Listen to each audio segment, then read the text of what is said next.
Hi guys, Jeep Girl 2 here. I wanted to come on and say thank you very much for those who have called and written and PM'd and emailed me because we did go ahead and evacuate from Hurricane Ike. We were in one of the northernmost zip codes that were under mandatory evacuation. So we went ahead and left. We didn't leave yesterday because they told us when we woke up yesterday morning. Crap, what is today? Today's Friday, right? Thursday morning, our zip code, as well as my parents' zip code, were under mandatory evacuation. We chose to kind of watch Hurricane Ike a little bit throughout the day because it kept ratcheting up and kind of moving eastward up the coast, and if it kept going, we might actually have been on like the dry side. So we just kept an eye on it real close, and then I noticed it about 1 o'clock this morning. My husband was asleep, but I can't sleep when stuff like this is going on. But I went and I noticed that the 1 o'clock update, I guess, said that it had moved from moving east, it had moved back west, so it was kind of coming straight for us, and I just kind of shook my head and was like, you know, this is not good.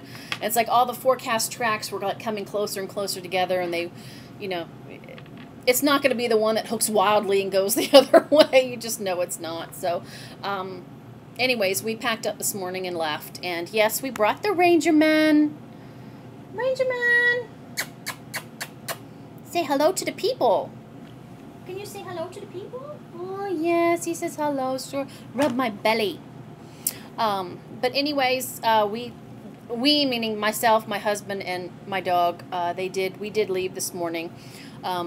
People kept calling me, you know, are you gone yet? How come you're still there? I could not talk my parents into leaving with us. We even offered to drive, and they still said no. That upset me a lot because I feel like I'm kind of betraying them by leaving them, but we even booked them an extra room. We are in Boerne, Texas, okay? So now, now we're in Boerne, Texas. We even booked them a room and, you know, said, we got space for you. Come on, let's come on. And they didn't want to go. My parents have lived in that house for 40 years. Since right before I was born. I will be 40 in November. They have never flooded there. They have been through many hurricanes in that house and in this area, so it's not like it's their first time, and they know that they don't flood there. At least in 40 years, they have not flooded there. Even during that Tropical Storm Allison, they never flooded, you know, and that was like 10 inches of rain in like, you know, an hour kind of thing, kind of craziness. But my house is probably, what, 15-ish years old, and it has not flooded either. But, you know, there's plenty of people out there that said, I've lived here for 50 years, and, you know, my house didn't flood till this time. So, I don't know. I hope they're okay. I've called them every little bit, and they're fine. They're hunkered down in the house, and, you know, I'll just keep touch base with them as often as I can. And my sister across town even, you know, said, let me come get you and bring you with me. And they said no. And Nancy goes, well, how about I come down there and just stay with you, you know, so you'll have somebody with you. And they said, no, you're safer where you're at. And Nancy's like, ah! She was really frustrated because they wouldn't listen to her. They wouldn't listen to me. They wouldn't listen to my husband. Hold on. Hi, guys. I'm sorry. I had to take a break. My husband was at the door. Anyways, we are here, we're safe, we're going to ride it out here. My parents are still there, so we're keeping tabs on them as close as we can, so, that's it. So, for those who called and emailed and everything, I said thank you very much. And even Mystery Glow, my friend Judy, she even called me and said, come to my house. Bless her heart, she's so sweet. But, we just decided to go ahead and get all the way out. So, and believe it or not, my air conditioning in the Jeep decided not to work as well on the way out here. It's been fixed once. Excuse me, it's been fixed once.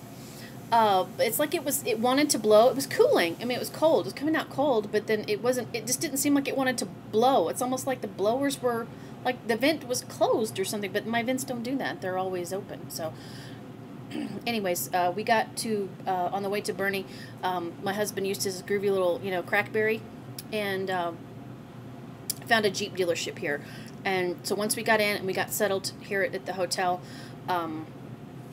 he took the Jeep over to the Jeep dealership, and they, told him that, listen, we just gotta get home. We need some air to get home in case we happen to get into some kind of gridlock or something on the way home. We'd like to be a little bit cool because, we got the dog and everything, and he was just the whole time on the way up here. He was nervous and hot, and I was kind of hot, and even though I'm wearing a little thin, thin shirt, it was hot.